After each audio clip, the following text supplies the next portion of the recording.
Last month on August 7th, the U.S. Senate passed a $740 billion package.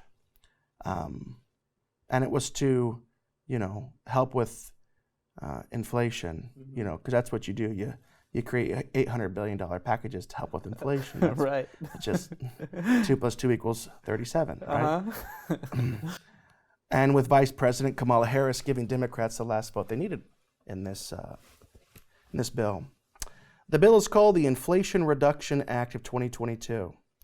Listen to how they will be targeting the farmers as well. And once again, how this is going to affect you. And here's where it really will impact you. In the bill, in fact, I want to page 529 of the Inflation Reduction Act. It will pay farmers to not farm. They want to restore the soil. So the measures will include plowing your soil less, implementing climate-friendly crop rotation techniques, and planting cover crops that do not yield any food.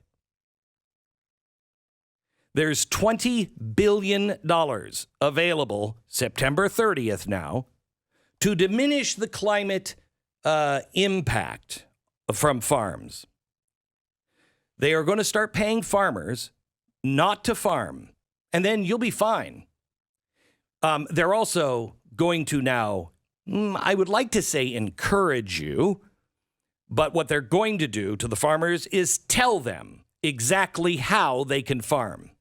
They're going to tell them now, just like they are over in Europe, where the farmers are going out of business and on the streets protesting. They are now going to tell them that they have to adopt more climate-friendly provisions. They are going to regulate what you can feed your cow. They're going to also tell you what you can grow, how you grow it, what you can use as fertilizer. And the fertilizer that we're all used to, the one that grows 1/3 more than the old fertilizer, you're not going to be able to use that. Now, we're entering a global food crisis. Farmers all around the world are going in on this nonsense. It's not working all around the world. And we've just implemented it, and we're hiring 87,000 new IRS agents to make sure you comply. This is going to devastate our farms. Can you believe that? How irrational does a government have to be anti-farming, right? I saw one guy post online, I thought it was good. I'm going to read it. He said this: manufactured health crisis leads to manufactured financial crisis, leads into manufactured food crisis, and leads to manufactured energy crisis, which leads to manufactured water crisis, all under the guise of a manufactured climate crisis. Why? Scarcity equals dependency, which equals control. Yeah, that's right. And I think a lot of people will maybe watch this show and not fully realize the extent of the damage right now, the extent of the danger that we're in. And we've got a slew of articles from Michael Snyder that I think do a really good job of painting the picture. Here's the first one. A major food crisis coming in 2023. Quote, prices will be on steroids after the election.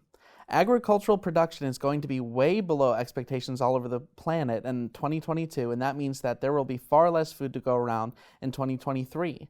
Crop losses of up to 50% are now expected in parts of Germany.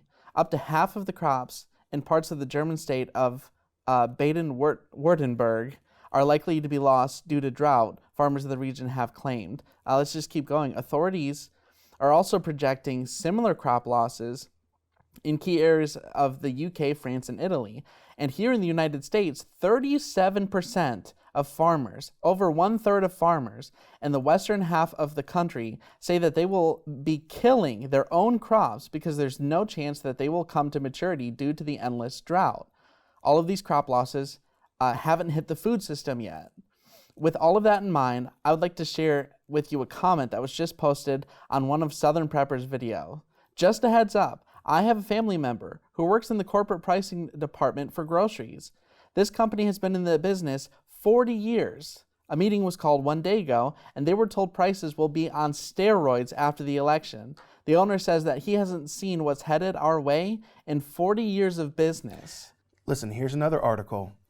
828 million people go to bed hungry each night, and that number will soon be much, much higher.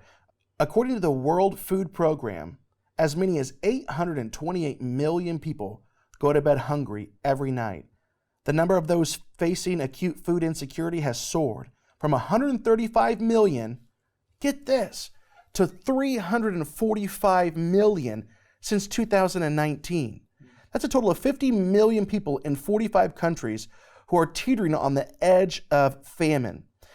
In 2022 alone, these crises are expected to result in a deficit of roughly 15 to 20 million metric tons of wheat and corn from the global supply, according to research by McKinsey. That number is expected to nearly double by 2023. Go ahead, keep reading. What do you have on here next? So this next article, I think, is, to sum this up, this is just a good snapshot of what the situation is. Now, this is a list of 33 things we know about the coming food shortages. We're just going to read a few of them.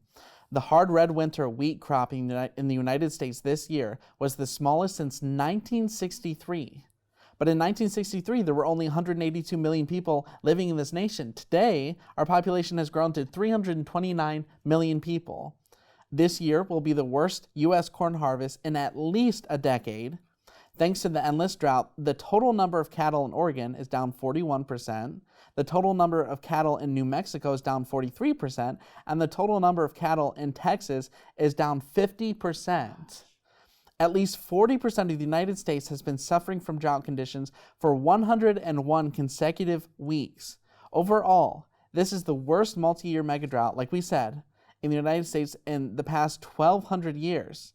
Some farmers in Italy have already lost up to 80% of their harvest. That's insane. And likewise, agricultural production in Somalia will be down about 80% this year. The prices of some fertilizers have tripled since 2021, while the prices of some other fertilizers have actually quadrupled. And that's going to make that's going to make a huge difference on your food prices. One payment company is reporting that the number of Americans using their app to take using their app to take out short-term loans for groceries has risen by 95%. People taking out loans just to pay for their food. Unbelievable.